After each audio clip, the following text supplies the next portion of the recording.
आज आपको एक छोटी सी एक कथा सुनाते हैं परमात्मा के आशीर्वाद से, उन्हीं के मुख कमल से। शिमली और मंसूर की 14-15 मिनट का ये सत्संग है और उसके लास्ट में गुरुदेव ने जो संदेशा दिया है उससे भाई और बहनों हमें इस सतगुरुदेव भगवान की समर्थता का पता चलेगा, समर्थता का। तो पहले हम विस्तार से गुरुदेव भगवान के मुख कमल से ये मंसूर की कथा सुनेंगे। गुरुदेव भगवान कथा सुना रहे हैं, अपने मुख कमल से सुना रहे हैं, महापुरुषों की कथा है, सुनने से भी हमारे पुण्य बनते हैं, पुण्य। और क्या संदेशा देगी ये कथा, लास्ट में देखना भाई और बहनों। सुनते हैं गुरुदेव के मुख कमल से।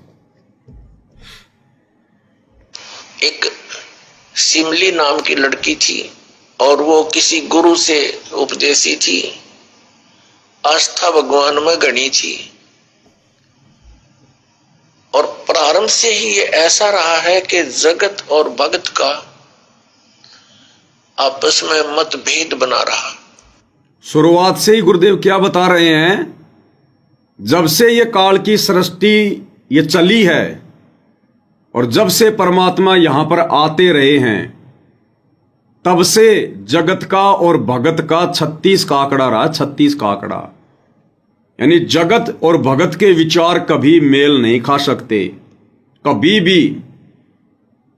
जिस प्रकार एक स्टैंड पर बस खड़ी है, 2 यात्री खड़े हैं, एक ने जाना दिल्ली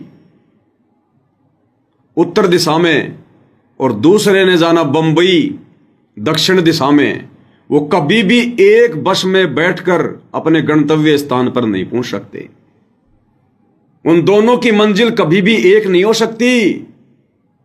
इसी प्रकार जगत और भगत का 36 का आंकड़ा होता है। उनके विचार, उनके इष्ट, उनकी मर्यादा कभी भी मेल नहीं खा सकती। और फिर भी यदि किसी भगत के विचार जगत वालों से मेल खा रहे हैं, बढ़िया मेल मिलाप है, बढ़िया मेल जोल है, तो समझ लेना वो भगत फिर भक्ति नहीं कर रहा, वो ड्रामा कर रहा है। वो भगत जो जगत के साथ बड़ा प्यार प्रेम से हिल मिल के रह रहा है, वो भगवान को प्रसन्न नहीं कर रहा, वो जगत को प्रसन्न कर रहा है। अरे जगत वालों को तो भगतों की शकल भी अच्छी नहीं लगेगी, शकल भी अच्छी।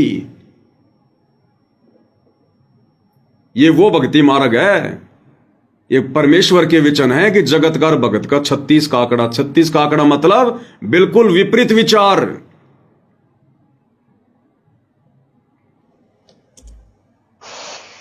और जिस कारण से भक्तों को बहुत कठिन यातनाएं सहन करनी पड़ी। संसार की रीतियां, संसारिक जो परंपराएं हैं, वो यहाँ इस काल के जाल में रहने के लिए व्यवस्थित है, एक व्यवस्था है। और जो लोग परमात्मा से परिचित नहीं है, वो इसी में, इन्हीं में व्यवस्थित है।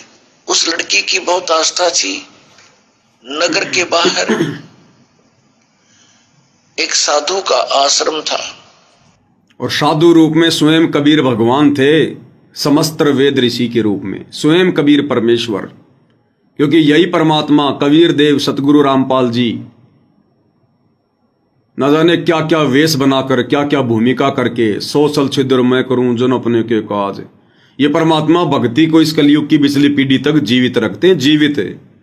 आप और हमारे अंदर, हमारे हृदय में धार्मिकता को बना के रखते हैं। अन्यथा काल तो यहां पर कब का आग लगा दे, कब का भक्ति और भगवान का नाम और निशान मिटा दे।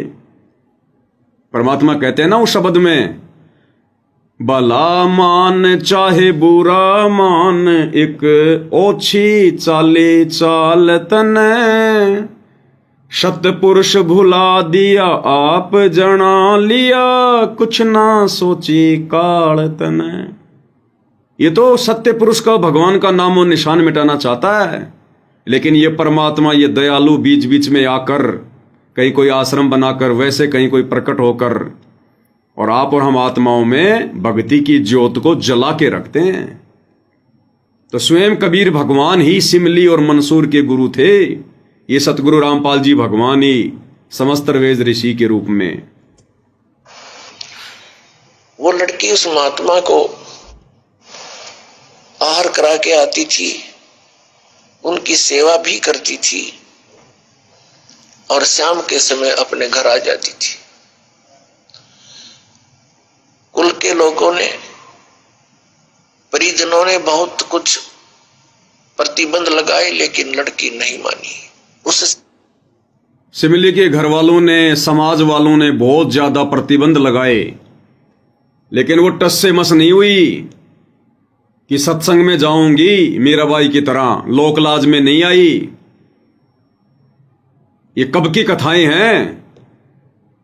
सैकड़ों वर्ष पहले की कथाएं, जिस समय ना कोई कानून ऐसा था, जिस समय ना कोई साधन ऐसे थे, ना कोई सोशल मीडिया का जमाना था, और औरतों को तो किस प्रकार से बंदिश में रखा जाता था।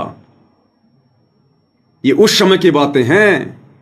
आज तो परमात्मा ने सर्व सुविधा उपलब्ध करवा रखी हैं, हजारों प्रकार के ऑप्शन खोल रखे हैं। घर वाले ना माने तो भी हम उनसे अलग होकर भक्ति कर सकते हैं अपने आत्म कल्याण के लिए। तो गुरुदेव शिक्षा दे रहे हैं कि वर्तमान की माता बहनें अपने आप को कमजोर ना समझें। आप कमजोर उसी समय तक समझोगे जब तक आपको ज्ञान समझ में नहीं आया। अगर ज्ञान समझ में आ गया तो फिर यह भी समझ में आएगा कि भगवान मेरे साथ है, और भक्ति करने वालों को तो परमात्मा अपनी पलकों पे रखता है। अगर भक्ति के लिए हम यदि संघर्ष करेंगे तो। सिमली का एक भाई था, मंसूर नाम था उसका। उसको अन्य व्यक्तियों ने कहा कि आपकी बहन शाम के समय और गैर टाइम को वक्त जाती है संत के आश्रम में। देख ले भाई, इज्जत का सवाल है, और पूरे नगर में चर्चा चलती है अपनी बहन को बनाकर। जगत का और भगत का ऐसे विरोध होता है, ऐसे काल प्रेरणा से ये किसी भी समय आसानी से भक्ति पे नहीं लगने देता है। अब मंसूर ने सोचा भी पहले ये देख तो लूं, वास्तव में वहां उस आश्रम में ऐसा क्या है। इस दृष्टिकोण से जब उसकी बहन शाम के समय प्रतिदिन जाती थी साधु का भोजन लेकर, जिस दिन घर वाले भोजन नहीं देते थे तो वैसे जाती थी, उनकी सेवा कराती थी, कोई कपड़े धोआती थी, कुछ देर उनकी चरण दबा देती थी। अब मंसूर ने, भाई ने सोचा कि सीधा संत से बोलना अच्छा नहीं होता। साधु संत बड़े सहनशील होते हैं और सिद्धि युक्त होते हैं। अपराध के विषय में कुछ उठपटांग कहना हानिकारक हो सकता है। उसने क्या किया कि आश्रम के बाहर खड़ा हो गया, और जैसी भी कच्ची पक्की कोई द्वार थी उसके अंदर कोई सुराख था। उस सुराख से वो देखने लगा। छोटा सा आश्रम था, तो 100 गज का होगा, गणित करना 150 गज का, और उसमें एक झोंपड़ी डली हुई थी। संत जी बाहर बैठे थे, गर्मियों के दिन थे, चंद्रमा की रोशनी थी। तो उसने देखा कि लड़की ने जाके भोजन कराया महात्मा को, फिर बर्तन साफ किए, 1-2 कपड़ा धोआ, फिर महाराज जी के चरणों को दबाने लगी, सेवा करने लगी। तो क्या हुआ कि ऐसे उस महात्मा ने हाथ किया, आकाश से एक अमृत का प्याला आया। संत ने पिया, आधा उस बेटी को दिया। संत ने कहा कि बेटी, इसमें से थोड़ा सा एक नालायक व्यक्ति खड़ा है, उसके भी मार देख छींट, इस सुराख के अंदर से जा और उसके भी लगा दे, थोड़ी सी कल्याण हो जा। एक नालायक व्यक्ति खड़ा है। अब उसने जाकर के, लड़की ने आदेश पालन करना था, सुराख में ऐसे कर दिया। उसने देखा कौन है कैसे, तो उसके भी जीभ पर वो थोड़ा सा अमृत की छींट लगी। एकदम उसके हृदय में एक विशेष प्रेरणा हुई कि मैं बहुत पापी हूं, मैं नीच हूं, और ऐसे पाक साफ महापुरुष के विषय में मेरे मन में दोष आया। रोता हुआ आश्रम के अंदर प्रवेश हुआ। मंसूर की जीभ पर उस अमृत की छींट पड़ी, जो अमृत कबीर परमेश्वर सतगुरु रामपाल जी के आशीर्वाद से ऊपर से सतलोक से आया था। सिमली ने पिया और परमात्मा जी पिया करते थे। एक छींट पड़ी थी उसकी, एक छींट, और मंसूर की बुद्धि ऑन हो गई, सद्बुद्धि आ गई। इसी प्रकार भाई और बहनों, आप और हम सब मिट्टी के पुतले हैं, जड़ बुद्धि जीव हैं। इस भक्ति की शुरुआत भी गुरुदेव भगवान ही करवाते हैं, हमारी इस बुद्धि को खोल के। जब हम प्रथम नाम की दीक्षा लेते हैं गुरुदेव भगवान से, तो हमारे को अमृत जल दिया जाता है, अमृत जल। और वो अमृत जल क्या होता है? वही अमृत जो ऊपर से आया था, जिसको सिमली पिया करती थी, जो मंसूर की जीभ पर लगा, वही अमृत। भगवान तो वही है। सतगुरु रामपाल जी भगवान अपनी वचन शक्ति से साधारण से जल को मंत्रित करके और नाम दीक्षा लेने वाले व्यक्ति को दिया करते हैं। जो जल हम पीते हैं वो सामान्य जल नहीं होता, और हम ये भी नहीं कह सकते कि वो सतलोक से आया है, नहीं, क्योंकि सतलोक का राजा खुद धरती पर बैठा है, सतगुरु रामपाल जी। सतलोक से लाने की जरूरत नहीं, गुरु जी यहीं पर अपने वचन से उसको मंत्रित कर देते हैं और वो अमृत बन जाता है, अमृत, बुद्धि खोलने वाला। और वो अमृत भाई बहनों को पिलाया जाता है, उसके पीने से हमारी बुद्धि ऑन होती है। हम इस काल के षड्यंत्र को समझने के लायक बनते हैं, गुरुदेव की भक्ति पर 2 कदम आगे बढ़ाने के लायक बनते हैं। वो सामान्य जल नहीं होता, तब जाकर भगत इस भक्ति मार्ग पर आगे बढ़ता है। आप और हमारा सौभाग्य, आप और हम भगत भाई बहनों को वो अमृत पीने को मिला। और देखो कैसे मूर्ख बनाया जा रहा है संगत को। 2014 बरवाला कांड के बाद से, विशेषकर जब ये कोरोना आया और बेचारे नादान भगत भाई बहन ज्ञान को समझकर देश विदेश में बैठकर जब ऑनलाइन दीक्षा लेने लगे, तो कैसे उनको मूर्ख बनाया जाता था। भगत जी आप बैठ जाओ एक कमरे में, कान में ईयरफोन लगा लो, कोई दूसरा ना सुने, बेचारा बैठ जाता। उसको मंत्र सुना दिए जाते, किसी को सुने किसी को नहीं सुने। और उसके बाद क्या बोलते, भगत जी एक काम करना, एक मटके से 1 गिलास पानी का भर लेना और उसमें थोड़ी सी चीनी डाल लेना और घोल के पी लेना, वो बन गया अमृत। ऐसे मूर्ख बनाया इन लोगों ने, ऐसे भक्तों की भावनाओं के साथ में खिलवाड़ किया। अब बताओ कैसे सद्बुद्धि आएगी उन आत्माओं को। इसीलिए तो राजनेताओं के शिकार हुए पड़े हैं, इसीलिए तो बात बात पर मर्यादा तोड़ रहे हैं।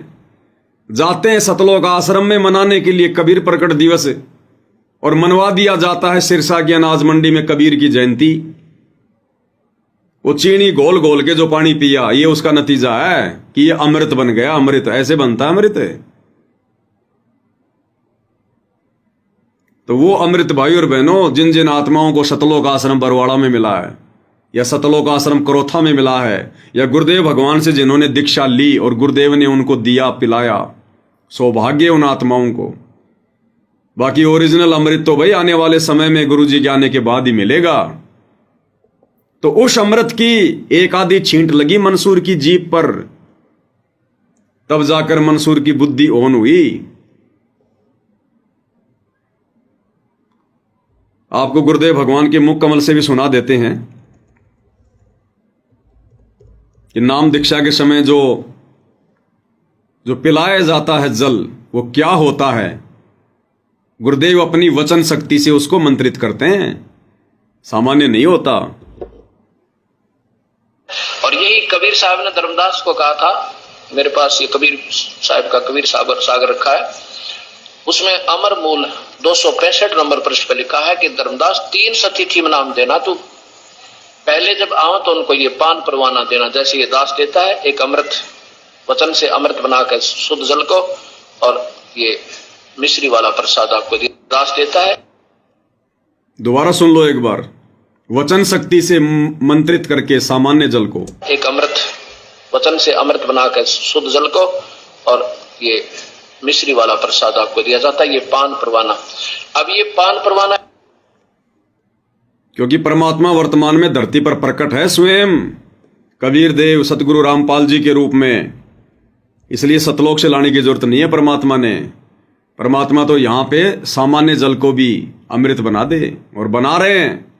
अब आगे बढ़ते हैं भाई और बहनों, हम सिमली और मंसूर की लगी उस कथा पर। सुराग के अंदर से जा और उसके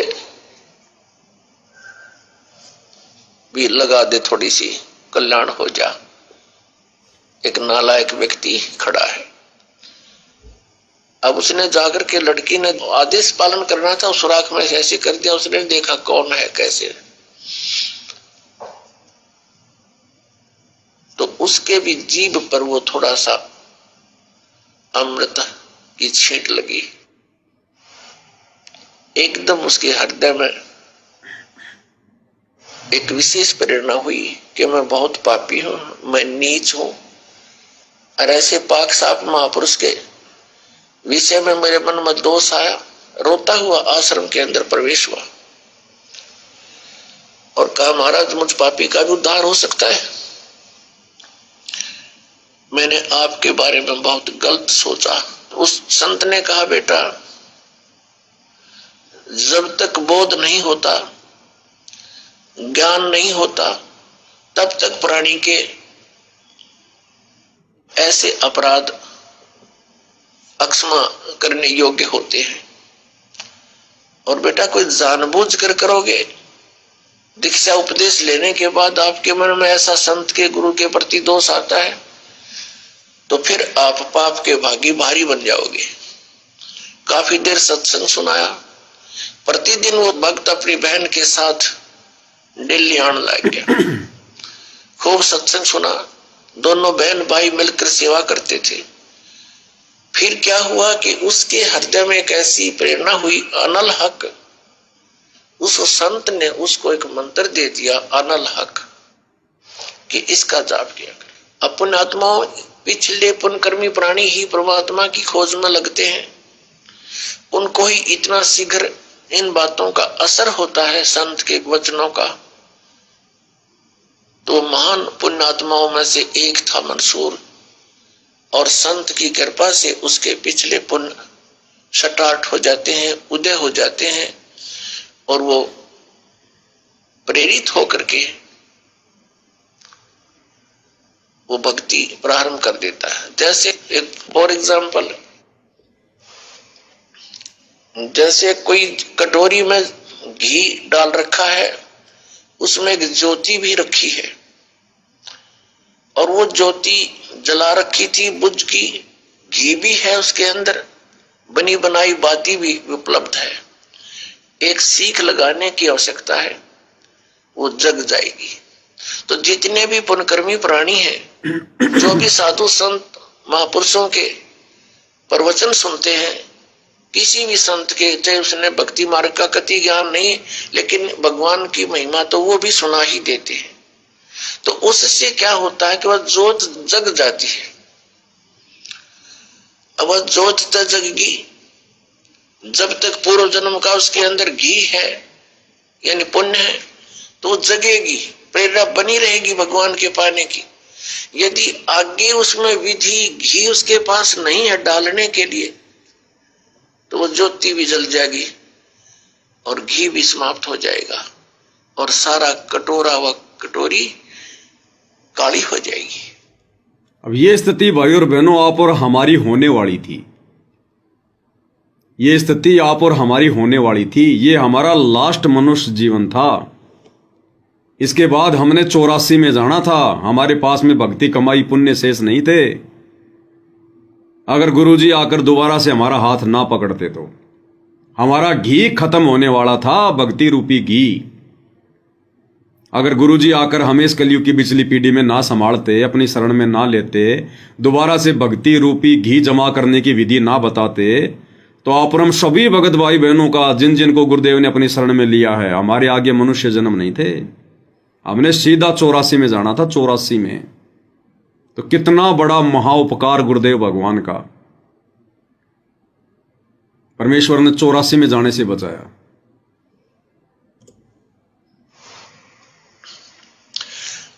तो पुण्यात्माओं, उस अनल हक मंत्र के गुरुजी ने दे दिया जो मंत्र देना था उसको। अनल हक का अर्थ होता है अहम ब्रह्मास्मि, मैं ही ब्रह्म हूं, मैं ही परमात्मा हूं। अनल हक, हालांकि कोई मंत्र वंत्र नहीं था, लेकिन उस मंसूर के अंदर वो पूर्व जन्म का घी और ज्योति रह रही थी, वह जगगी। गुरुदेव कह रहे हैं हालांकि वो कोई मंत्र मंत्र नहीं था। अरे दिया किसने था? मंसूर के गुरु ने दिया था। मंसूर के गुरु कौन थे? समस्तर बेज ऋषि। समस्तर बेज ऋषि के रूप में कौन थे? स्वयं कबीर भगवान सतगुरु रामपाल जी। फिर वो कोई मंत्र वंत्र क्यों नहीं था भाई? जब भगवान ने दे दिया जाप करने के लिए, तो मंत्र क्यों नहीं हुआ? इसी प्रकार भाई और बहनों, खाली इन मंत्रों से, खाली इन्हीं चीजों से हम लोग शतलोक नहीं जा सकते। इन बातां के पाइए कर सतगुरु नजर निहाल। लेकिन हमने इन मंत्रों का भी जाप करना पड़ेगा, उसी विधि से करना पड़ेगा, उतना ही समर्पित होकर करना पड़ेगा जिस प्रकार मंसूर उस अनल हक मंत्र को परम सत्य मानकर उसके ऊपर फिदा हो गया, कुर्बान हो गया। वो मंत्र ना होता, उसका जाप ना करता, तो आज ये लीला ना होती। अपने शरीर का अंग अंग वो ना कटवाता, क्योंकि उस अनल हक मंत्र के जाप के लिए तो मना किया वहां के लोगों ने कि इसको जाप करना छोड़ दे। और आज महापुरुषों की श्रेणी में उसका नाम है। महापुरुषों की श्रेणी में आप और हमें भी शिक्षा मिल रही है कि गुरु के वचन पर अगर दृढ़ हो तो मंसूर जैसा, चाहे शरीर का अंग अंग क्यों ना कट जाए, सिर साटे की भक्ति है और कछु नहीं बात, सिर के साटे पाइए अवगत अलख अनाथ। अब उस मंत्र से भविष्य में तो कोई लाभ उसको होना नहीं था, क्योंकि वो चार्जर ठीक नहीं था। पूर्व जन्म की बैटरी से उसमें इतना प्रभाव था, इतने पुण्यों से, कि उसने अनल हक कहना शुरू कर दिया कि मैं ही परमात्मा हूं। अब भोली आत्माओं, पुण्यात्माओं को जैसा भी गुरु ज्ञान देता है वो तो दृढ़ होते हैं। गुरु जी ने 2 दूना 6 कह दिया तो वो 6 ही बोलते रहेंगे। घर वाला कहेगा, कोई उसको बताना चाहेगा, वो नहीं मानेगा, कहता नहीं मेरे गुरु जी ने ऐसे ही बोला। देखो, सारे खेल गुरुदेव भगवान ने किए। मंत्र भी गुरुदेव भगवान ने दिए मंसूर को, भक्ति भी उस जो है वो उन्होंने दी। अब एक बात बताओ भाई और बहनों, परमात्मा कहते हैं उस मंत्र का कोई रोल नहीं था, कोई लेना देना नहीं था। उस मंत्र की वजह से वो इतना दृढ़ नहीं था। भाई जब भगवान किसी को मंत्र दे रहा है गुरु रूप में, तो उसकी कोई वैल्यू नहीं है क्या? अरे जब उस भगवान के द्वारा दिया गया एक अमृत जल, उसकी एक छींट ने मंसूर की बुद्धि खोल दी, और जब उसी गुरु ने उसको अनहल नामक वो मंत्र दिया, तो मंत्र क्या अपना काम नहीं करेगा? यहां एक चीज हमने और समझनी है भाई और बहनों। आज से पहले गुरुदेव भगवान ने केवल हमारी बैटरी को चार्ज किया है, हमें कलयुग की पिछली पीढ़ी तक मनुष्य जन्म देने के लिए।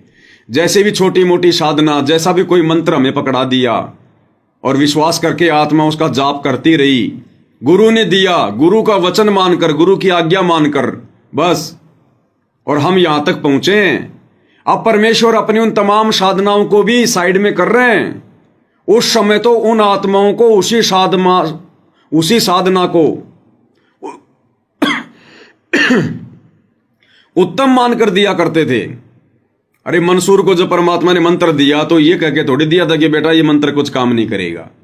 अगर ऐसा बोल देते मंसूर को, तो मंसूर उस लगन से मंत्र का जाप करता क्या? वो कुर्बान हो जाता क्या? तो आज से पहले गुरुदेव ने भिन्न भिन्न रूप धारण करके साधु संत महात्माओं के, ऋषियों के और जो भी मंत्र दिए, जो भी साधना बताई, उस साधना को उस समय अन्य साधु संत महात्माओं से श्रेष्ठ बताकर ही दी, और वो आत्माएं उसी पे कुर्बान हो गई और हमारी बैटरी चार्ज हो गई, मनुष्य जन्म हमारे को मिलते हुए आ रहे हैं। लेकिन वर्तमान में कलयुग की पिछली पीढ़ी, परमात्मा ने भक्ति का पूरा कोर्स दे दिया। अब वो पिछली अपनी साधना को भी परमात्मा रिजेक्ट करेंगे। अब कि आज से पहले तो केवल तुम्हारे को चार्ज करना था, अब नए सिरे से नया कोर्स परमेश्वर दे रहे हैं, अब हमने इस पर दृढ़ होकर उसी प्रकार से लगना है।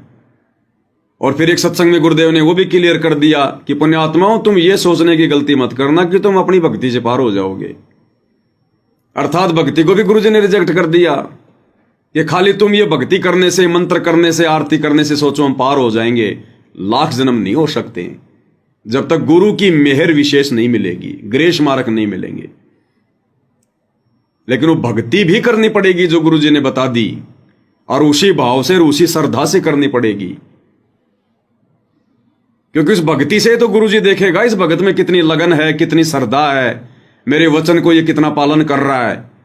उस लगन को देखकर ही तो गुरुजी फिर अपना मेहर बख्शेंगे, वो ग्रेस मार्क देंगे।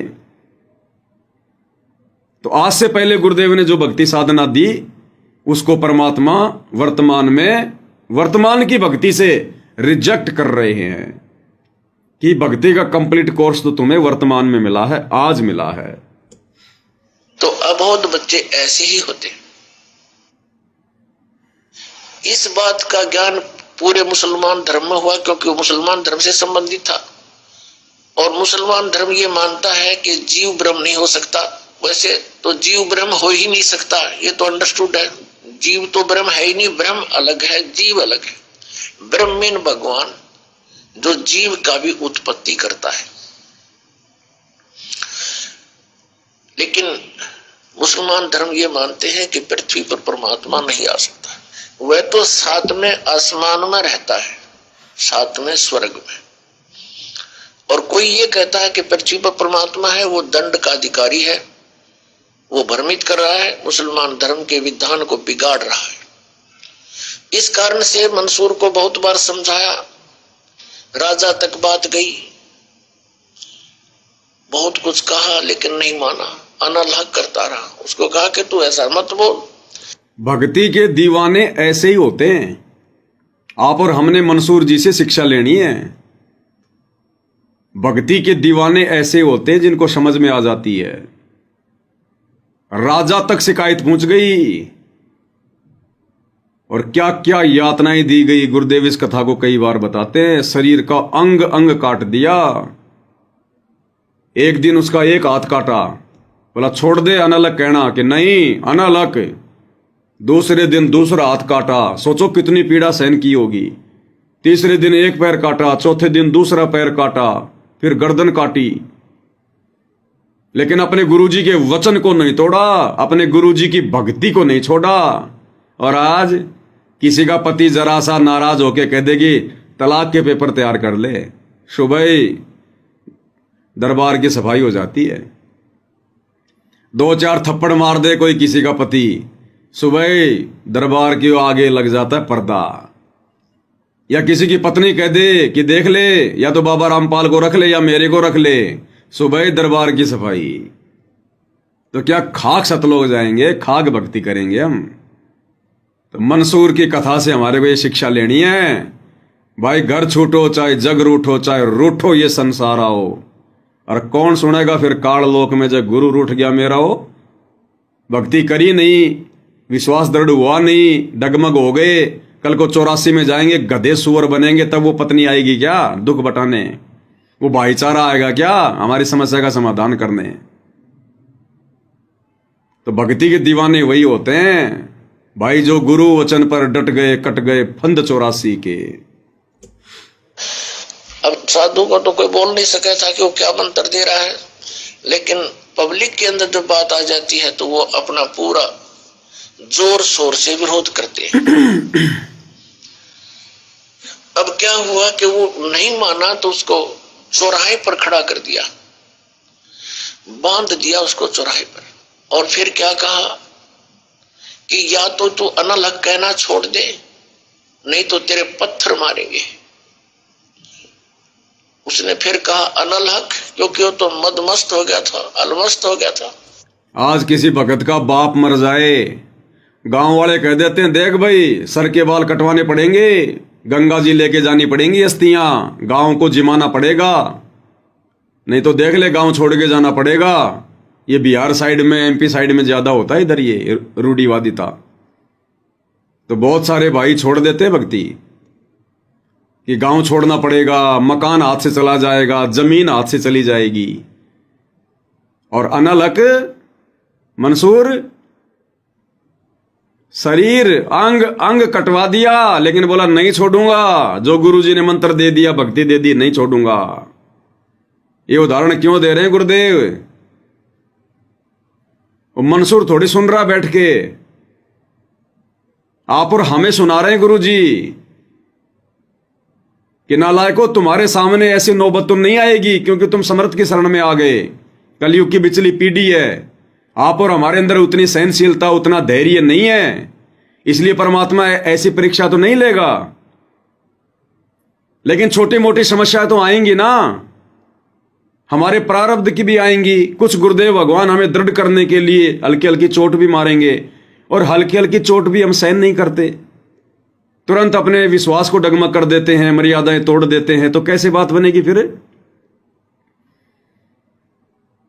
ये समस्याएं आप और हमारे ऊपर आनी थी, जितनी भी थी मंसूर की तरह।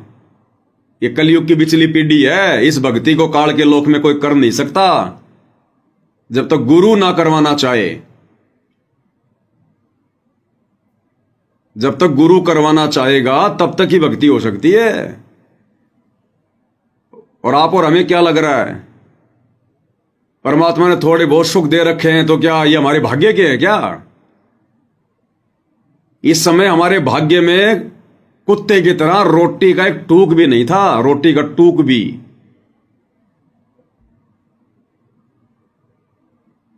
दो 2006 में 21 महीने की जेल है, और 2014 से वर्तमान 12 साल हो गए इस हार की जेल। तरह तरह की यातनाएं, रिमांड, परेशानियां, लोगों की गालियां, बुरा बर्ताव, बुरा व्यवहार, दुनिया भर के ताने जो गुरुदेव भगवान सहन कर रहे हैं ना। आप और हम नीचों के कर्म, आप और हम नीचों की सजा गुरुदेव अपने ऊपर लेकर बैठे हैं, अपने ऊपर लेकर, क्योंकि काल के विधान में बराबर हिसाब करना पड़ता है। ये हमारे हिस्से की सजा, हमारे हिस्से की जेल, हमारे हिस्से की यातना गुरुदेव अपने ऊपर लेकर बैठे 12 साल से, सिर्फ इसलिए कि हम मर्यादा में रह के भक्ति कर लें। ये ऐसा दीनदयाल परमात्मा है, नहीं तो ये जेल आप और हमने काटनी थी, ये गुंडा और बुंडा आप और हमने कहलवाना था। लेकिन ये दयालु, समर्थ, और उसके बावजूद भी हम लोग डुएल मोड में चलेंगे, डगमग वाली स्थिति में चलेंगे, भक्ति को हल्के में लेंगे, गुरु वचन को बात बात पर राजनेताओं की रैलियों में धक्के खाकर तोड़ देंगे, परशुराम की जयंती में जाके तोड़ देंगे, दुनिया के साथ भाईचारा निभाने में, जाट आरक्षण में, दुनिया की धर्मशाला बनवाने में। फिर क्या समझा हमने इस ज्ञान को और भगवान को? अरे ये ड्रामे हमारे गुरुजी भी कर रहे हैं क्या? कभी किए क्या? और किस स्थिति में गुरुजी जेल में बैठे हैं और तुम राजनेताओं की रैलियों में धक्के खा के आनंद मना रहे हो? वो नाराज भी फिर उतना ही होगा, उतना ही जितना वो प्रसन्न होता है। वो जितना मौका देता है ना भक्ति का, फिर 84 लाख का मौका भी उतना ही देगा भोगने का। ऐसी स्थिति पूर्व जन्मों के पुण्यों से होती है, और भविष्य की भक्ति नहीं होती है तो वो नष्ट हो जाता है उस जीवन, ऐसी पुण्य आत्मा का। तो उसको सजा दी गई कि पूरे नगर के व्यक्ति इसको पत्थर मार मार के इसका वध करेंगे। ऐसी सजा वर्तमान में मिल जाए तो गुरुजी के प्रति गालियां भी निकल जाएंगी मुंह से, गालियां भी। दास ने बहुत समय पहले सोशल मीडिया पर आप लोगों को एक वीडियो दिखाया था। सतलोक आश्रम मैनेजमेंट हरियाणा का एक कोऑर्डिनेटर था, शाहजहांपुर का था या कहां का था, कोऑर्डिनेटर पुस्तक सेवा कर रहा था। जगत वालों ने उसको पकड़ लिया, मार पिटाई करने लगे। और गुरुजी की फोटो नीचे पटक दी फाड़ के ज्ञान गंगा में से, और कहा कि इसके ऊपर पैर मार। तो वो कोऑर्डिनेटर सतलोक आश्रम वाला गुरुजी की फोटो पर लोगों के दबाव में आके पैर मार रहा है, पैर। जगत वालों ने कहा कि अपनी बोतल से मुंह में पानी भर और ये कुल्ला रामपाल के ऊपर फेंक। वो सतलोक आश्रम का कोऑर्डिनेटर बोतल मुंह में लेके पानी भर के गुरुजी के ऊपर जूठा पानी डाल रहा है, खाली 2-4 थप्पड़ मुक्की के डर से। वो वीडियो आप भाई बहनों ने भी देखा होगा, दास ने वायरल किया था कि ये हालत है इन सतलोक आश्रम वालों के कोऑर्डिनेटरों की, जो संगत के ऊपर ठेकेदार बन के बैठे। बाकी संगत का क्या हाल होगा, क्या ज्ञान आधार होगा बाकी संगत का, जब कोऑर्डिनेटरों का ये हाल है तो। और मंसूर, ये कथा क्यों सुनाई थी गुरुदेव ने? क्या उस कोऑर्डिनेटर ने नहीं सुनी होगी? लेकिन उसके पिछले संस्कार कमजोर, इसलिए गुरुजी कहते हैं पिछले संस्कारों से होती है इतनी दृढ़ता, पिछले जन्म से होते हैं पूर्ण हंस मुराद। सजा दें ताकि और भी कोई ऐसी हिम्मत ना करे। तो सभी लाइन में आ रहे थे और पत्थर मार रहे थे, तू पापी है, पत्थर मार रहे थे, निकल जाते थे। अब उसकी बहन सिमली का भी नंबर आ गया। जब और पत्थर लगा रहे थे वो हंस रहा था, अनल हक हंस रहा था।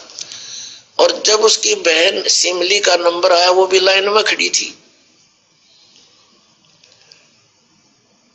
तो बहन ने सोचा पत्थर तो मैं नहीं मारूंगी, लेकिन लोक लाज में आके उसने फूल उठा लिया कि मैं फूल मार आऊंगी इसके। यहां ये लोग भी ना मेरा विरोध करेंगे और भाई का चोट भी ना लगेगी। उसने फूल मारा, फूल मारते ही वो रोने लग गया, बहुत बुरी तरह रोने लगा। तब सिमली ने कहा कि भाई लोग तेरा पत्थर मार रहे थे, उनके पत्थरों से नहीं रो रहा था और तुम मेरे फूलते रोने लग गया। अरे जी कोई चोट थोड़ी लगी तुझे? उसने कहा सिमली ये तो अनजान थे, इनका मुझे दुख नहीं था, तू तो परिचित थी मैं किसके ऊपर फिदा हो रहा हूं। और तेरा हाथ कैसे हो गया नालायक मेरी तरफ? तूने भगवान की तरफ हाथ कर दिया, मैं भगवान के लिए डिवोटेड हूं और तूने क्या समझा फिर ज्ञान को? न्यू रो रहा हूं, तेरा जीवन बर्बाद हो गया, तूने ज्ञान समझा नहीं बहन। ठीक इसी प्रकार भाई और बहनों, वर्तमान में हिसार जेल से गुरुदेव भगवान जो विशेष संदेश भेज रहे हैं और किस कदर परमात्मा दुखी होकर संदेशा दे रहे हैं कि दास को ज्यादा दुखी ना करो, दास के ऊपर रहम करो, मर्यादाएं ना तोड़ो। गुरुजी को पता है कि ये जगत वाले तो नादान है, अनजान है, ये चाहे लाख राजनीति करें, लाख धक्के खाएं राजनेताओं की रैलियों में, लाख ऊटपटांग काम करें, लेकिन आप और हमें तो गुरुदेव भगवान 20 वर्षों तक अच्छे से तत्व ज्ञान देकर गए थे, अच्छे भले की जानकारी दी थी। फिर जब वही परमात्मा, वही सतगुरु हिसार जेल में बैठकर बाहर हम भक्तों को देख रहा है, हमारी हरकतों को देख रहा है कि ये तो राजनेताओं के दल्ले बन गए, राजनेताओं के एजेंट बन गए, इनकी रैलियों में धक्के खा रहे हैं, परशुराम जयंती में जा रहे हैं, धार्मिक प्रोग्राम में जा रहे हैं, सहयोग कर रहे हैं, कबीर जी को जन्म लिए हुआ मानकर उसकी जयंती मनाने जा रहे हैं सिरसा में, दुनिया वालों के साथ में यारी दोस्ती निभा रहे हैं, जाटों की धर्मशाला बना रहे हैं, आरक्षणों में जाकर बैठ रहे हैं, बिरानी आग में जल रहे हैं, आन उपासना को बढ़ावा देने के लिए अयोध्या में भंडारा लगा रहे हैं। तो उस मंसूर की तरह ये कबीर परमात्मा सतगुरु रामपाल जी, जिस प्रकार वो अपनी बहन की अज्ञानता को देखकर रोने लग गया फूट फूट कर, और लोगों के पत्थरों से नहीं रो रहा था लेकिन उसके फूल से रोने लग गया, उसकी मूर्खता को देखकर। इसी प्रकार गुरुदेव भगवान हिसार जेल में बैठकर अपने भक्तों की मूर्खता को देखकर, उनकी अज्ञानता को देखकर, कि ये नादान कब मेरे ज्ञान को समझेंगे, अभी तो मेरे ज्ञान को ही नहीं समझे, मुझे तो समझना बहुत दूर की बात है। अरे गुरु को तो उस समय समझेंगे जब पहले उनके ज्ञान को समझेंगे। तो ऐसी नीच और घटिया हरकतों को देखकर जो गुरुदेव का परिवार और ये कोऑर्डिनेटर बेचारी नादान संगत से करवा रहे हैं, उन्हें काल की गोद में बैठा रहे हैं, तब गुरुदेव भगवान दुखी होते हैं विशेष तौर पर कि क्या समझा फिर इन्होंने। मैंने तुमसे भक्ति करवाने के लिए सर्वस्व न्यौछावर कर दिया, घर परिवार नौकरी समाज रिश्तेदार सारे सुख, और जेल की तरह एक ही आश्रम में बैठकर परमात्मा ज्ञान दे रहे हैं। क्या उनकी इच्छा नहीं होती घूमना फिरना? तो इन तमाम बातों को देखकर फिर ये परमात्मा दुखी होता है, अपने भगत की अज्ञानता मूर्खता को देखकर, भेड़ चाल को देखकर, जिस प्रकार मंसूर दुखी हुआ।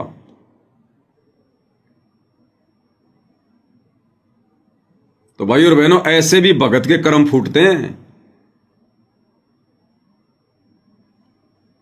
अरे एक नाराजगी की सजा तो हम आज तक भुगत रहे हैं युगों युगों। शतलोक में नाराज किया भगवान को काल के ऊपर आस्था करके। जब वो पाखंड कर रहा था हम वहां देखने जाया करते थे, उसकी सजा तो आज तक भोग रहे युगों युगों। और वही पाखंड हमने फिर शुरू कर दिया, इन राजनेताओं को देखने जा रहे हैं, नरेंद्र मोदी को देखने जा रहे हैं। उसकी रैली में क्या देखोगे, सींग लग रहे हैं उसके। ये है गुरु को तजे भजे जो आना था, पशुओं को फोकट ज्ञाना। अरे सतलोक में हमने कौन सा कबीर जी को रिजेक्ट कर दिया था? कबीर जी को रिजेक्ट मार के उनकी भक्ति को छोड़ के थोड़ा ना हम गए थे उस काल को देखने, वैसे चले गए देखने। तो वर्तमान में भी भगत भक्ति भी कर रहे हैं। गुरु जी संत रामपाल जी को कह रहे हैं और नरेंद्र मोदी के दर्शन करने जा रहे हैं उसकी रैली में, हरियाणा के मुख्यमंत्री की रैली में जा रहे हैं। क्या मतलब है हमारा वहां पर? वो शतलोक वाली गलती। इसलिए गुरु जी दुखी हो रहे हैं। अंतर्यामी भगवान सब कुछ देख रहा है कि ये चढ़ेंगे काल के हत्थे, और ये समय जो थोड़ा सा समय है, ये मौका ये हाथ से निकाल देंगे। काल इनकी बुद्धि नहीं खुलने दे रहा। तो मंसूर लोगों के उन पत्थरों से लहू लुहान होकर भी दुखी नहीं हो रहा। गुरुजी ने दुनिया की परवाह नहीं करी 1994 से, दुनिया क्या कह रही है क्या नहीं कहेगी, जेल में गए कुछ भी किया, लेकिन मंसूर अपनी बहन के फूल मारने से लोक लाज में आकर उससे रोने लग गया। इसी प्रकार गुरुजी अपने भक्तों की जरा सी अज्ञानता को देखकर कि कहां काल के जाल में फंसने जा रहे हैं नालायक, इतना ज्ञान दे दिया फिर भी इनकी बुद्धि ऑन नहीं हो रही। तब गुरुदेव भगवान विशेष संदेशों में रोते हैं कि पहचान लो अपने भगवान को, यो खावेगा था ना काल। लेकिन संगत फिर भी नहीं समझ पा रही। तेरे फूल का मुझे इसलिए दर्द हुआ, तू तो परिचित थी इस बात में। उसके बाद नहीं मरा वो पत्थरों से, कहने लगे या तो कहना छोड़ दे अनलक, नहीं तेरा हाथ काटेंगे। या तो भक्ति छोड़ दे नहीं तो तेरा हाथ काटेंगे। उसने कहा अनल हक, हाथ काट दिया। फिर कहा दूसरा हाथ काटेंगे या बंद कर दे, अनल हक। तेरी गर्दन काटेंगे, बंद कर दे, अनल हक, काट दिया। अब उसको गाड़ा नहीं, मुसलमान धर्म में नीचे दफनाते हैं जमीन में, उसको सहा कर दिया काफिर समझकर कि काफिर जलाए जाते हैं, उनकी सोच है। और उस राख को जल में फेंक दिया कि इसका नामो निशान मिट जाए दरिया में। कहते हैं वो राख भी, ऐस भी, वो बबूत भी अनल हक अनल हक अनल हक करती जा रही है। और 1000 मंसूर बनकर गलियों में घूम रहे। सबने दरवाजे बंद कर लिए, टट्टी पेशाब निकल गया, लोगों का घबरा गया, ये क्या हो गया, भगवान का भगत था, ऐसा हो कर दिया इसके साथ। तो पुण्यात्माओं,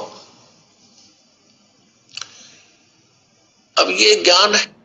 अब सुनना वो निष्कर्ष की बात जिसके लिए हमने कथा सुनी है कि अकेले भक्ति के करने से हमारा बेड़ा पार नहीं होगा। अकेले भक्ति के बल पर, इन मंत्रों के बल पर आप और हम शतलोक नहीं जा सकते, काल का कर्जा नहीं उतार सकते।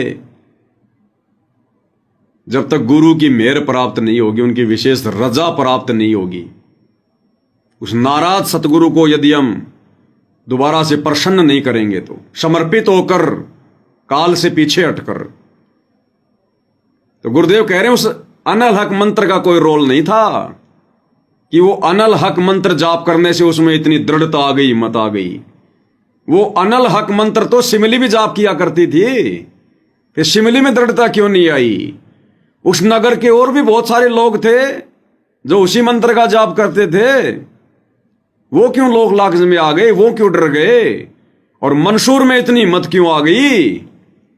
पिछले जन्म से होत हैं पूर्ण हंस मुराद है, तत्व ज्ञान है। इसको बहुत गहराई से समझना है, इससे कई कंसेप्ट क्लियर होंगे। अब प्रसंग तो चला है कि जिस परमात्मा के पाने के लिए और जिस लोक में जाने के लिए महापुरुषों ने ऐसी कुर्बानियां दी, तो कैसा है वो भगवान, कैसा होगा वो देश, ये अंडरस्टूड है। दूसरी बात ये है इसके अंदर कि कोई ये सोचे कि अनल हक मंत्र से उसमें शक्ति आ गई थी, नहीं। उस अनल हक मंत्र के जाप करने वाला पूरा गांव था, नगर था, आसपास के और भी बहुत लोग थे जो वैसे उपदेशी थे, आसपास के बहुत से उनके शिष्य थे, लेकिन वो गुप्त रखते थे, सामने किसी को बताते नहीं थे, लोक लाज के कारण। तो कहने का भाव ये है कि उस एक मंसूर के अंदर ये क्यों काम कर गया और शिमली में नहीं कराया उसने? ये पिछले ही पुण्य से होते हैं पूर्ण हंस मुराद, ये पूर्व जन्म के संस्कार थे, उस मंत्र का इसमें कोई योगदान नहीं था।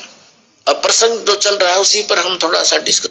ठीक इसी प्रकार भाई और बहनों, गुरु जी की लाखों की संगत है, लाखों की संगत है। वो ही ज्ञान गुरु जी ने आश्रम वालों को दिया, वो ही मंत्र गुरु जी ने आश्रम वालों को दिए, वो ही नियम विधि गुरु जी ने आश्रम वालों को बताई, और वो ही मंत्र, वो ही ज्ञान, वो ही नियम विधि यज्ञ गुरु जी ने हम सत्सेवकों को बताई। आप और हम कैसे समझ गए अपने गुरुदेव भगवान को? आप और हमने कैसे गुरु को परमात्मा मान लिया? कागज की कबीर की नकली फोटो को फाड़ दिया। हम कैसे गुरुदेव भगवान को भोग लगाना शुरू कर दिए? हम क्यों गुरुदेव की भगवान मानकर आरती उतारना शुरू कर दिए? एकमात्र गुरु जी का जयकारा लगाना शुरू कर दिए, एकमात्र गुरु को ही परमेश्वर मानकर दंडोत करना शुरू कर दिए। जबकि ये ज्ञान, ये मंत्र तो गुरु जी ने सबको समान रूप से दिए। आप और हम सत्सेवक ही क्यों सच्चाई के लिए संघर्ष कर रहे हैं, मर्यादाओं के लिए संघर्ष कर रहे हैं? ये गुरु जी की भक्ति, ये मंत्र आप और हमारे ऊपर ही क्यों काम कर गया? ना मंत्र ने काम किया, ना भक्ति ने काम किया।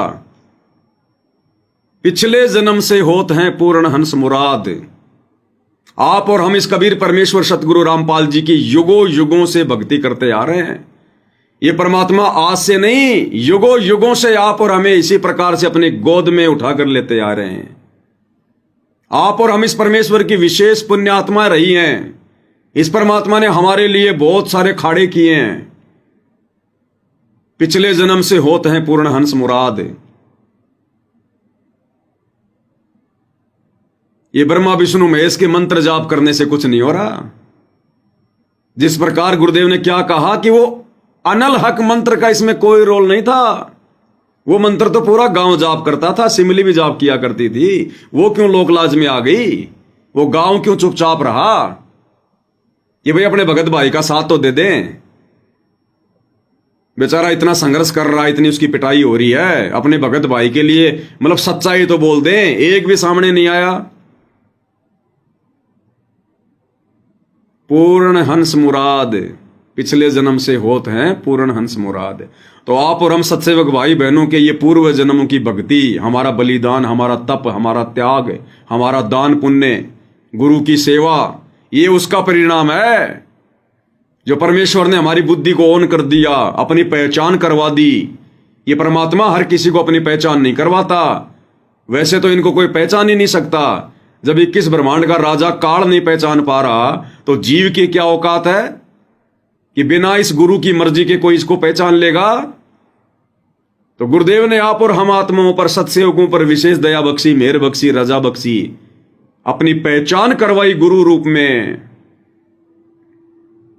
इन मंत्रों का कोई योगदान नहीं है। ये मंत्र तो परमात्मा के विधान अनुसार हमने जाप करने हैं ताकि हम बीजी रहें, व्यस्त रहें, हमारा ध्यान ना भटके कहीं काल की फालतू की बकवादों में।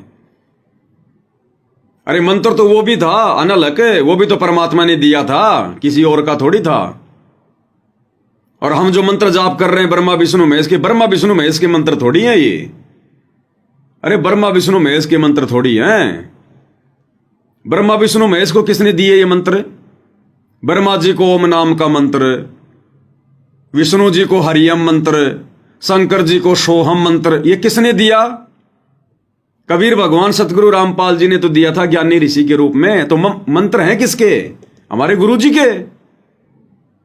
खाली उनके माध्यम से परमात्मा ने आप और हमारे को यहां तक ये सुविधा देनी थी, क्योंकि ये 3 लोग के ये मैनेजमेंट करता है, ये टहनिया है, इनके माध्यम से परमात्मा ने सुविधा देनी थी कि जो इन मंत्रों का जाप करेगा तो परमात्मा ने पहले यही मंत्र उनको दे दिए। उनकी वो घंटी बजनी शुरू हो जाएगी कि हमें कौन याद कर रहा है, कौन दुखी है, कौन परेशान है, किसको क्या आवश्यकता है। इसलिए परमात्मा ने ये मंत्र पहले उनको दे दिए, फिर हमारे को दे दिए। लेकिन दिए तो परमात्मा नहीं, उनके कोई अपने मंत्र थोड़ी हैं ये। इसी प्रकार वो अनल हक नाम का मंत्र भी तो भाई उस गुरु का ही मंत्र था, उन्होंने तो दिया था। लेकिन गुरुदेव कह रहे उस मंत्र का कोई रोल नहीं था। अब ये बातें भाई और बहनों हर कोई नहीं समझेगा। अब कोई नादान होगा मेरी इन बातों को सुनकर पता नहीं बखेड़ा कर देगा, अरे पवन दास तो कह रहा कि मंत्र कोई काम ही नहीं करते, ये मंत्र तो किसी काम के नहीं। अरे जो मरम है उसको समझो, मरम है उसको कि इन बातों के पाइए कर सतगुरु नजर निहाल। तूने सतगुरु को नजर निहाल किया नहीं, मर्यादा तूने निभाई नहीं, गुरु को तूने परमात्मा माना नहीं, और लगा रहा मंत्र जाप करने में, मंत्र जाप करने में, करता रहे लाख जन्म, बेड़ा पार नहीं होने वाला। मंत्र भी जाप कर, आरती भी कर, विधिवत कर, श्रद्धा से कर, और साथ में अपने गुरु को परमात्मा मान के कर कि जब तक ये प्रसन्न नहीं होगा मेरी मुक्ति नहीं होगी, मेरा बेड़ा पार नहीं होगा, तब जाके ये भक्ति काम करेगी जो गुरु जी ने दी है। नहीं ये मंत्र जाप करने वाले लाखों साल हो गई, गड़ के मरे, गड़ के सड़ के गधे कुत्ते बन के घूम रहे हैं। अकेले भक्ति से नहीं, भगवान को प्रसन्न करने से हमारा बेड़ा पार होगा। और भगवान प्रसन्न कब होगा? सिर्फ एक गलती जो हम युगों युगों से करते आ रहे हैं, गुरु को परमात्मा ना मानकर, अपने जैसा मानुष मानकर हमने गलती की है युगों युगों। तो ये कलयुग की पिछली पीढ़ी है, इसमें गुरु को परमात्मा मानना पड़ेगा, कबीर मानना पड़ेगा, और कागज की फोटो को फाड़ना पड़ेगा।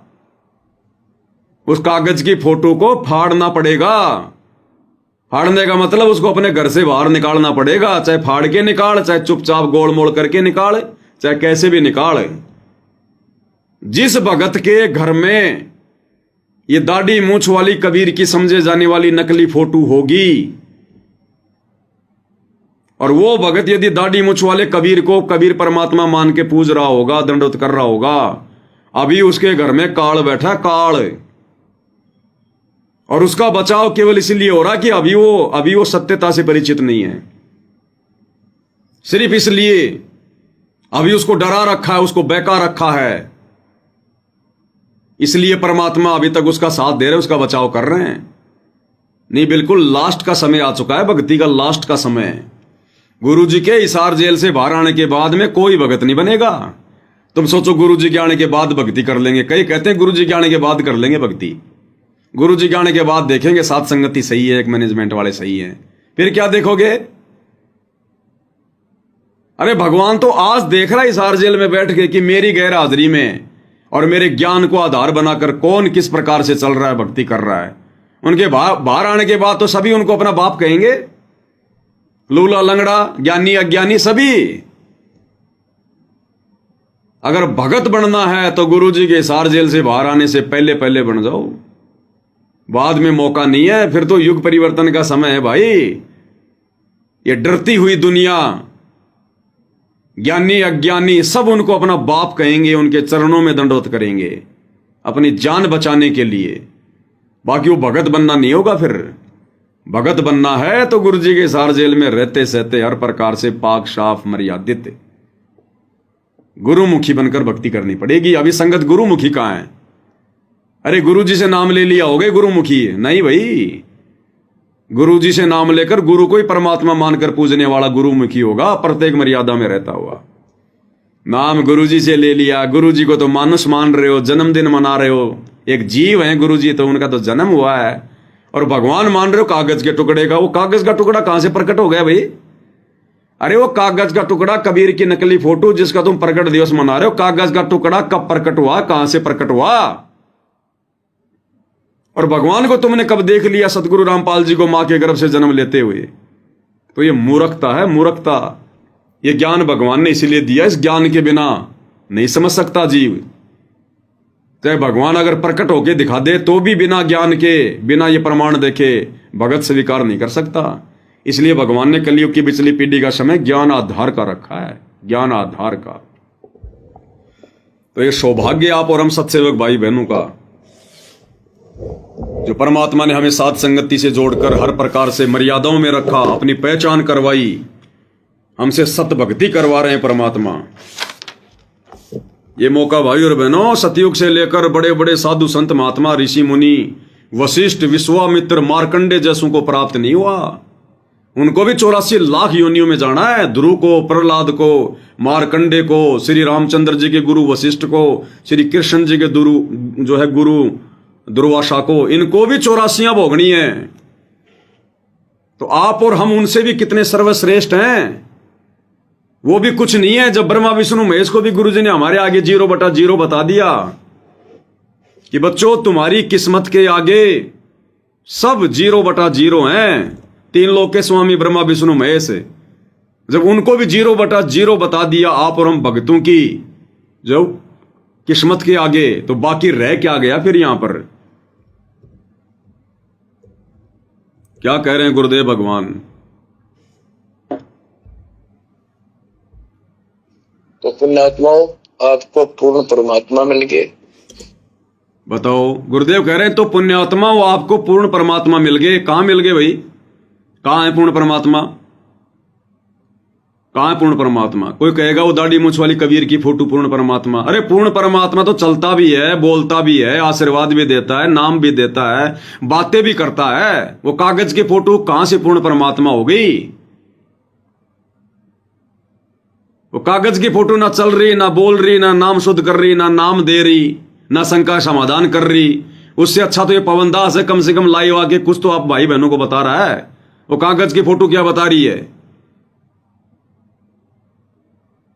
तो गुरुदेव कह रहे हैं आपका सौभाग्य, आपको पूर्ण परमात्मा मिल गया। तो कौन है पूर्ण परमात्मा? सतगुरु रामपाल जी। मिल गया का मतलब क्या है? आमने सामने होना। तो ये संकेत होते हैं गुरुदेव भगवान के। तो पुण्यात्माओं, आपको पूर्ण परमात्मा मिल गए, पूर्ण सतगुरु मिल गए, तत्व ज्ञान मिल गया आपको। आपके किस्मत के बराबर आज 21 ब्रह्मांड में कोई नहीं मेरे बच्चों, इस रजा को बना करके। आप और हमारी किस्मत के आगे गुरुदेव कह रहे 21 ब्रह्मांड में कोई नहीं है। छोड़ो ब्रह्मा विष्णु महेश, तो काल और दुर्गा भी फैल हैं, और अब तो स्पष्ट नजर आ रहे हैं। काल और दुर्गा का तो जल्दी से छुटकारा होना ही नहीं है, और ब्रह्मा विष्णु महेश को भोगनी पड़ेंगे 84। फिर बाकी वशिष्ठ विश्वामित्र सिद्ध महात्मा, इनकी क्या औकात? तो ऐसी स्थिति में लाके बैठा दिया हमें गुरुजी ने वर्तमान समय में। हमारा और काल का आगे कोई हिसाब किताब नहीं है, कोई अकाउंट नहीं है। अगर भक्ति पे अगर हम लगे रहे, डटे रहे, मर्यादा में गुरु को परमात्मा मानकर, तो हमारा ये अंतिम मनुष्य जन्म है, अंतिम मनुष्य जन्म। और यदि अब की बार चूक गए तो फिर से हमने उतने कष्ट भोगने पड़ेंगे जितने हम सतलोक से आकर भोग रहे थे। इतना ही समय हमने फिर से काल के लोक में देना पड़ेगा जितना समय हमें सतलोक से आए हुए हो चुके हैं। अब देख लो भाई, ऐसा भारी मुकदमा कौन मोड़ लेगा? समझदार तो लेगा नहीं। क्या कह रहे हैं गुरुदेव भगवान?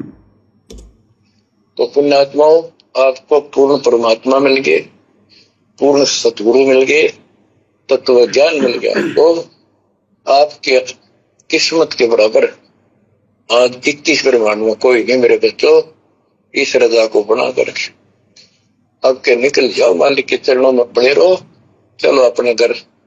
देख कितना अच्छा स्थान है, वहां ना मृत्यु है, ना बुढ़ापा है, ना किसी चीज की कमी है, सुख भरे सदा सुख रहता है। तो गुरुदेव कह रहे हैं बच्चों अब की बार चलो, निकल जाओ यहां से, अपने मालिक के चरणों में पड़े रहो और चलो अपने घर सतलोक, वहां सुख ही सुख है, सुख ही सुख है वहां। बंदी छोड़ सतगुरु रामपाल जी भगवान की जय हो। चल हंसा सतलोक हमारे, छोड़ो ये संसारा हो। चल हंसा सतलोक हमारे, छोड़ो ये संसारा हो, छोड़ो ये संसारा हो।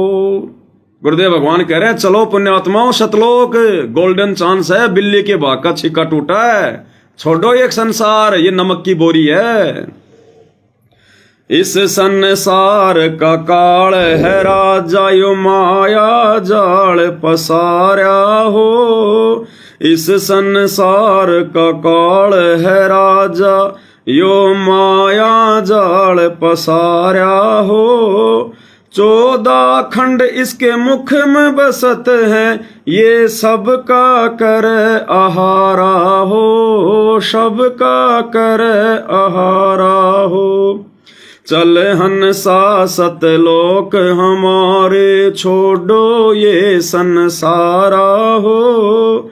चल हंसा सतलोक हमारे, छोड़ो ये संसारा हो, छोड़ो ये संसारा हो।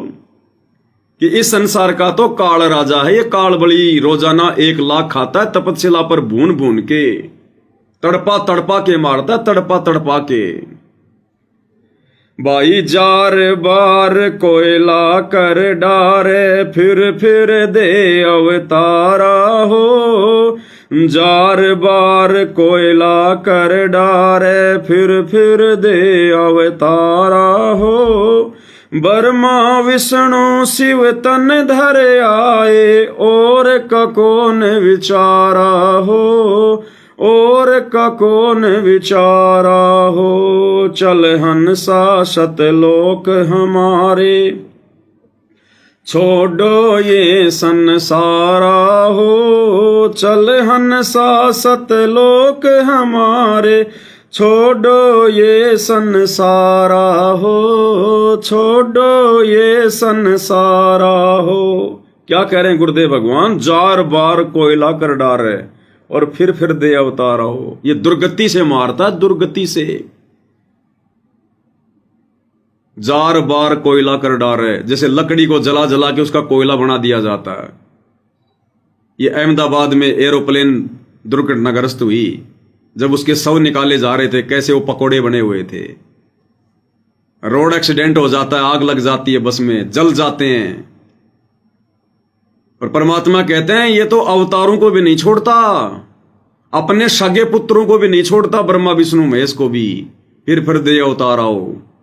उनकी भी ये दुर्गति करता है, दुर्गति से मौत। श्री कृष्ण जी की जहर से मौत, तड़प तड़प के जहरीला तीर लगने से। श्री रामचंद्र जी ने अंत में दुखी होकर सरयू नदी में डूब के अपनी जीवन लीला समाप्त की। तो ये तो जो इसके खुद के हैं, जो अपने हैं, जो इसका मैनेजमेंट संभाल रहे हैं 3 लोग का, कहते हो ना अवतारों को भी नहीं छोड़ता।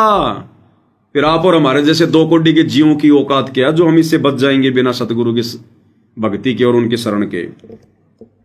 ब्रह्मा विष्णु शिव तन धराए, और का कौन विचारा हो। आम जीवों की क्या औकात, तेरी क्या बुनियाद प्राणी, तू पेंडा पंथ पकड़ो, सच्चे सतगुरु की सच्ची भक्ति पकड़ ले। तेरी क्या औकात है सामान्य जीव। जब ब्रह्मा विष्णु महेश की भी इसके आगे दाढ़ नहीं गलती, उनकी भी दुर्गति करता है। और ऐसे लोक में हम रह रहे हैं, तो गुरुजी हमारी आंखें खोलना चाह रहे हैं। भाई सुर नर मुनि जन सब छल बल मारे, 84 में डार्या हो। सुर नर मुनि जन सब छल बल मारे, 84 में डार्या हो। मध्य आकाश आप जहां बैठा, वो ज्योत स्वरूप उजियारा हो, ज्योत स्वरूप उजियारा हो। चल हंसा सतलोक हमारे, छोड़ो ये संसारा हो। चल हंसा सतलोक हमारे, छोड़ो ये संसारा हो, छोड़ो ये संसारा हो। सुर नर मुनिजन, देवी देवताओं को भी, साधु संत महात्माओं को भी, जिनके नाम की तूती बोला करती थी, कहते हैं उनको भी इसने छलबल से मारा, छलबल से। चुणक ऋषि, राजा मानदाता का घोड़ा अश्वमेघ वाला, चुणक में इसने प्रेरणा कर दी और बांध लिया उसने अपनी झोपड़ी में और कहा कि बोल दो तुम्हारे राजा को मैंने युद्ध उठ लिया। बेचारा भक्ति करने निकला था, काल ने कुप्रेरणा करके और 72 करोड़ राजा मानदाता की सेना का सत्यानाश करवा दिया। छलबल किया। दुर्वासा ऋषि परमात्मा प्राप्ति के लिए निकला था भगत, और 56 करोड़ यादवों को दिलवा दिया शराब काल ने। विष्णु को भी उस शराब का वो दंड भोगना पड़ा श्री कृष्ण रूप में, ऐसा पाप का भागी बना दिया और 84 लाख योनियों में ठोक देगा। फिर ऐसे छलबल से मारता ही। सुर नर मुनि जन छलबल मारे, 84 में डारा हो और फिर 84 लाख योनियों में डाल देगा, गधा कुत्ता बनाएगा वो अलग। दुनिया उनकी महिमा करती रहेगी और वो भाई 84 में अपना कर्मदंड भोग रहे हैं। और मध्य आकाश आप जहां बैठा वो ज्योत स्वरूप पूजी आ रहा हो और किसी को भी दर्शन नहीं देता, बस अपनी ज्योति के दर्शन करवा देता है। उसी को मान लेते हैं कि हमने ब्रह्म के दर्शन कर लिए। ऐसे धोखे में रखता है ये। उसके पार एक और नगर है जहां बरसे अमृत धारा हो। फिर परमात्मा सतलोक की तरफ इशारा कर रहे हैं। उसके पार एक और नगर है जहां बरसे अमृत धारा हो। श्वेत स्वरूप फूल जहां फूले, हंसा करत विहारा हो, हंसा करत विहारा हो। चल हंसा सतलोक हमारे, छोड़ो ये संसारा हो। चल हंसा सतलोक हमारे, छोड़ो ये संसारा हो, छोड़ो ये संसारा हो। परमात्मा कहते हैं ये काल जहां बैठा है 21वें ब्रह्मांड में, कहते हैं इससे ऊपर एक और नगर है सतलोक। उसके पार एक और नगर है जहां बरसे अमृत धारा हो। वहां केवल सुख ही सुख है, वहां पे कहर नहीं है, कष्ट नहीं है, दुख नहीं है, 84 लाख योनियों का कष्ट नहीं है, जन्म और मृत्यु का, बुढ़ापे का कष्ट नहीं है, किसी चीज का कोई अभाव नहीं है। हम सब पहले वहीं रहा करते थे, अपनी गलती से हम यहाँ आके फंस गए। अब परमेश्वर वापस इस गंदे लोक से हमारी आस्था को हटवा रहे हैं, इस काल लोक के इन दुखों से, इसके छलबल से परिचित करवा के। उसके पार एक और नगर है जहां बरसे अमृत धारा हो। श्वेत स्वरूप फूल जहां फूले, यानी वहां की धरती सफेद है, हर चीज वहां की सफेद है। और हंसा करत विहारा हो, हंसा यानी आत्मा या अच्छी आत्मा, निर्विकार हंस वहां पर मौज मस्ती करते हैं, विहार करते हैं, आनंद मनाते हैं वहां पर। कोटि चंद्र सूर्य छिप जावे, जाके एक रूम चिमकारा हो। कोटि चंद्र सूर्य छिप जावे, जाके एक रूम चिमकारा हो। कहे कबीर सुनो धर्मदासा, देखो पुरुष दरबारा हो, देखो पुरुष दरबारा हो। चल हंसा सतलोक हमारे, छोड़ो ये संसारा हो। चल हंसा सतलोक हमारे, छोड़ो ये संसारा हो, छोड़ो ये संसारा हो। फिर परमेश्वर स्वयं की वो नूरी आभा बता रहे हैं। यहां तो गुरुदेव भगवान अपने नूरी रूप को हल्का करके आए हुए हैं, तेज पुंज के शरीर को हल्का करके। तेज पुंज अन्य दे धरकर, इस विध हमको भेंट ही। और सतलोक में परमेश्वर की आभा, उनका नूर, उनकी चमक। कोटि चंद्र सूर्य छिप जावे, जाके एक रूम चिमकारा हो। चिमकारा यानी रोशनी, चमक। सतलोक में परमात्मा के एक बाल में करोड़ों सूरज और करोड़ों चांद भी शर्मा जाए, उनकी रोशनी भी फीकी पड़ जाए। इतनी आनंददायक रोशनी, वो प्रकाश, वो नूर गुरुदेव भगवान सतगुरु रामपाल जी के एक रोम में निकल रहा है। और ऐसे ऐसे 3.5 करोड़ रोम जो है ये रोमकूप होते हैं, 3.5 करोड़। तो कितनी सुंदर, कितनी प्यारी आभा, चमक, नूर, जिनको देखते ही मन में शीतलता। अरे यही देख लो, जैसे कोई भाई बहन ज्यादा गोरा होता है, थोड़ी बहुत कोई उसके चेहरे पे कोई चमक होती है, तो 100 आदमी खड़े हो तो उस पे जाके नजर टिक जाएगी, क्योंकि हमारी आंखें तो स्कैनर है, ये तो अच्छी चीज को ढूंढती हैं।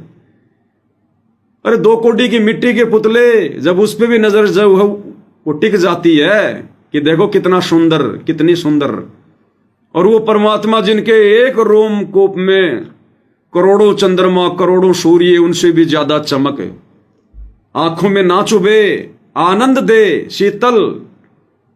रात्रि के समय एक चांद, उसकी मीठी मीठी रोशनी कितनी अच्छी लगती है। छोटे छोटे थे, गांव में सोया करते थे बाहर चारपाई डालकर, और रात्रि को जब चांद निकलता था तो तारे गिनते रहते थे, चांद को जो है वो देखते रहते थे। बड़ा प्यारा लगता था, बड़ा अच्छा लगता था। तो सोचो, सतलोक में बैठे हुए सतगुरु रामपाल जी भगवान का वो नूरी रूप, वो आभा, वो चमक, सोचो कितना आनंद आएगा हमें, कितना आनंद। और वैसे भी वहां कोई कष्ट नहीं, कोई दुख नहीं, कोई चिंता नहीं, कोई रोजी रोटी की समस्या नहीं, वहां कोई पढ़ाई वढ़ाई का कोई जो झंझट नहीं, किसी चीज के लिए लाइन में जो है वो नहीं लगना, बस वहां तो आनंद ही आनंद है। तो सोचो भाइयों बहनों, वहां का दृश्य क्या होगा, आप और हमारी कल्पना से बाहर है। वो तो वहां जाकर ही हम लोग प्राप्त करेंगे, महसूस करेंगे। तो वहां ले जाने के लिए परमात्मा इतना सब कुछ प्रयास कर रहे हैं गुरुदेव भगवान। पिछले 30 वर्षों से आप और हम नीचों के लिए जेल में भी गए, परमात्मा जेल में भी बैठे हैं। दुनिया वालों की परवाह नहीं कर रहे गुरुदेव भगवान, कोई गुंडा कह रहा है चाहे कोई गुंडा कह रहा है। तो हमें शिक्षा लेनी चाहिए इस भक्ति पर लगने के बाद। इस आत्म कल्याण के मार्ग में दुनिया वाले चाहे गुंडा कहें चाहे बुंडा कहें, हमें चाहे अच्छा कहें चाहे बुरा कहें, कुछ भी कहें, हमने उनकी तरफ ध्यान ही नहीं देना। हमारा टारगेट केवल सतलोक। तो कहे कबीर सुनो धर्मदासा, देखो पुरुष दरबारा हो। परमात्मा धर्मदास जी के माध्यम से कह रहे हैं कि अब की बार मत चूको और देखो अपने भगवान का दरबार, वहां जाकर कितना प्यारा दरबार सजा है। चल हंसा सतलोक हमारे, छोड़ो ये संसारा हो। तो भाई और बहनों, गुरुदेव भगवान के आशीर्वाद से आज की साथ संगति में केवल इतना ही। फिर परमेश्वर के आशीर्वाद से, उनकी रजा से, उनकी मेहर से परमात्मा दया करेंगे, आशीर्वाद देंगे तो कल रात्रि 9 बजे फिर से परमेश्वर की सेवा में, उनकी महिमा में हाजिर होंगे। सभी भगत भाई बहन मिलकर परमेश्वर की चर्चा करेंगे। तब तक गुरुदेव भगवान हम सबको आज्ञा दें, आशीर्वाद दें, सद्बुद्धि दें। बंदी छोड़ सतगुरु रामपाल जी परमेश्वर जी की जय हो।